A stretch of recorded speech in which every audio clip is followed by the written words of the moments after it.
Okay, Gabi, and you. The next question, of course, is hired and you're fired. I love this part.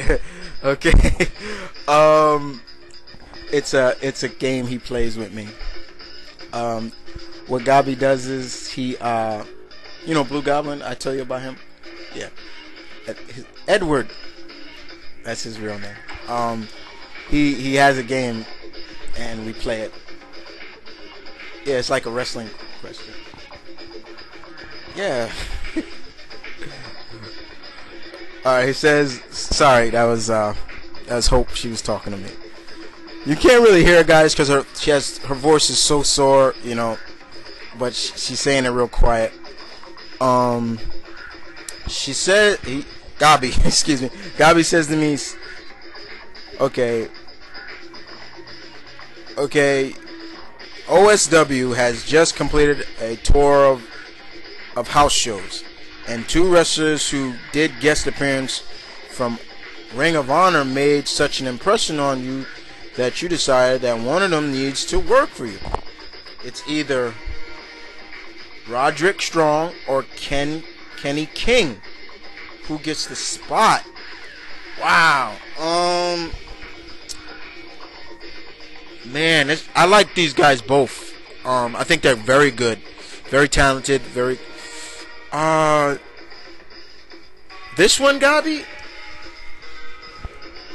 I would be too interested in both of them, but I would just give them my card and say, whenever, you feel like, you two feel like moving on, give me a call or something like that. This one's hard. This one's hard, Gabi. I'm tongue tied on this one.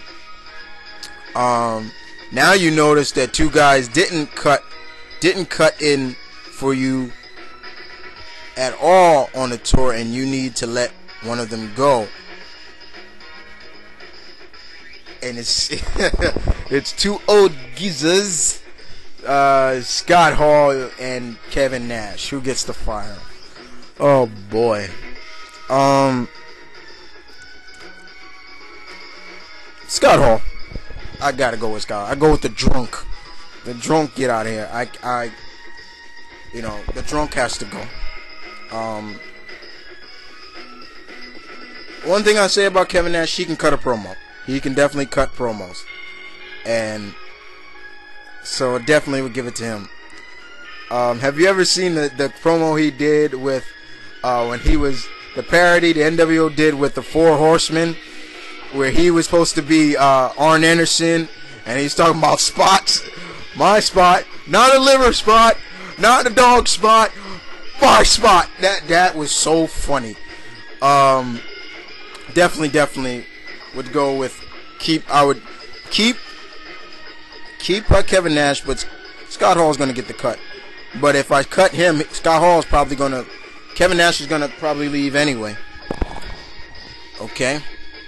And then number 7, your last question is, remember when Triple H and Stephanie's TV marriage fell through in 2002?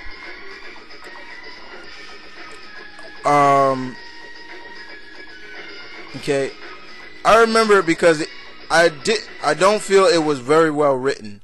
I would have wrote something different, but I would like to know if you would have written anything different about it. Would you have done differently if you wrote it? The angle. Yeah, you know what? I would have wrote it maybe a little differently because, okay, the marriage, when he went to, if the one you're talking about, if I remember correct, where he went to 48 out 24/7 wedding chapel in Vegas and got married.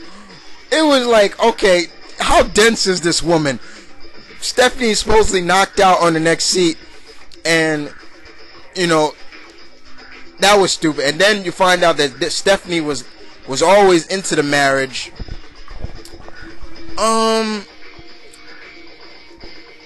You know what? I would have written it a little differently.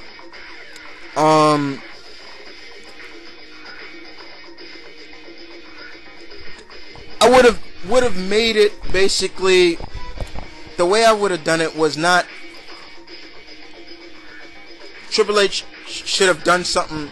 In my eyes, this is where he should have gotten the Cerebral Assassin name from. Even though JR, well, I miss JR. JR gave it to him, but he would have taken, I don't know. Man, it's hard to describe it, Gabi, here.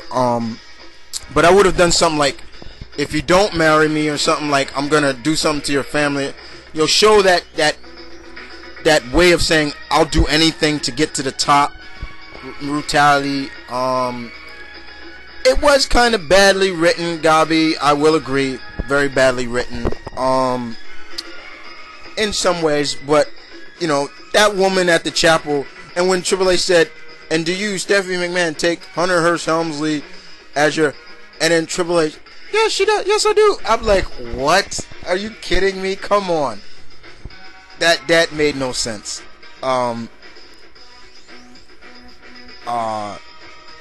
Doesn't make it. Just doesn't make any sense to me. But I would have definitely done something a little differently, Gabi. Definitely. Something a little differently.